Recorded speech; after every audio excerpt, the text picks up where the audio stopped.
যখন গয়নাঘাটি কিনে টাকা জোগাড় করতে পারছ নাই, তখন তোর বোর গায়ের গয়না খুলে দিতে কও। তোমার দারু দেওয়া শেষ হয় নাই? আমার মেয়ে আর মেয়ে জামাই বাড়ি থেকে রওনা হয়ে গেছে, তো তুই রান্না বান্না কোন সময়? আমার মাইয়ার জামাই আর মাইয়া বিয়ার পরে প্রথম আমার বাড়িতে আসবো, আর তার জন্য একটা সামান্য ইলিশ বাজার 1 কেজি খাসি মাংস কেনার পয়সা হইলো না।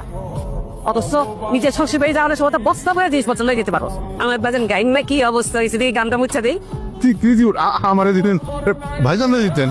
মাছের মাথাটা তুমিই খাও।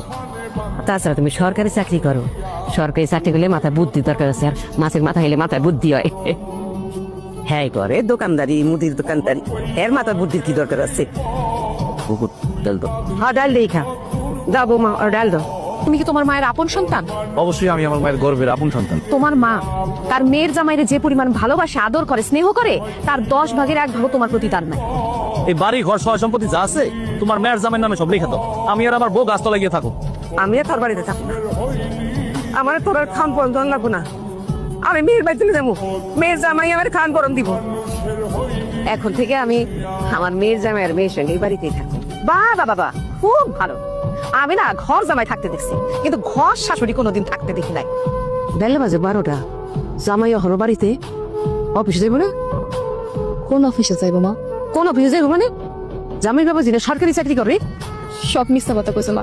ও আসলে কোনো সরকারি চাকরি করে না, ও অশিক্ষিত। আমার বিয়ে করার লেগা আর বিয়ের মধ্যে মোটরসাইকেল সন্দেহ করে না, এগুলো নেওয়ার লেগা সব মিথ্যা কথা কইছে। অনেক রাত হইছে, খাইতে আহ। আমার মায়ের স্যার আমি কোনোদিন খাই নাই। খাইতে বসলে আমার মার কথা মনে করবো। মায়ের স্যার আমার গলা দিয়ে খাওয়ার নামবো না, আমি খাইতে পারুম না। এই সকাল থেকে একটার পর একটা কাম করতেছো। হ্যাঁ, আরে আমার বাড়িতে থাকতে কি তোর আমি কোন কাম করাইছি? একটা কাজের ফরমেশন দিই নাই। আমার কষ্ট হলে আমি নিজে হাতে করছি, শাহিনের বিয়ার পরে বড়ি দিয়ে করাইছি। শ্বশুর বাড়িতে এসে তোর এত কষ্ট করে লাগতেছে রে মা? মা, ওইটা তো আমার বাপের বাড়ি ছিল, আর এটা তো আমার শ্বশুর বাড়ি। বাপের বাড়িতে অনেক আরাম করে ফেলছি, তো তাই শ্বশুর বাড়িতে অনেক কষ্ট করতে গেছি। ভালো রে ভাই, গপ করতেছো। এখনো থালা বাটি ধোয়া হয় নাই? থালা বাটি ধুইয়া এই যে কাপড়গুলা তাই নাও দিয়া ফেলবা, তারপর তোমার শ্বশুরের জন্য নাস্তা বানাবা। নাস্তা বানাইতে দেরি হলে তোমার শ্বশুর আবার চিল্লাচিল্লি করবো। তোমার মাই কি সারা জীবনের জন্য আমাকে বাড়ি চলে আসছে নাকি? হ্যাঁ, ছেলে মানুষ তো ঘর জমাই থাকে। তোমার মাই কি আমাকে বাড়িতে খরচা সহিত কাজ জমাইছে? যাও, তোমার বাইরে এখনই বলবা, কাল সকালে যেন আমাকে বাড়ি থেকে চলে যায়। মা, তোমার এই অবস্থা কেন? তুই গাছতলায় কি করো? তুই না সব বাড়িতে ছিল?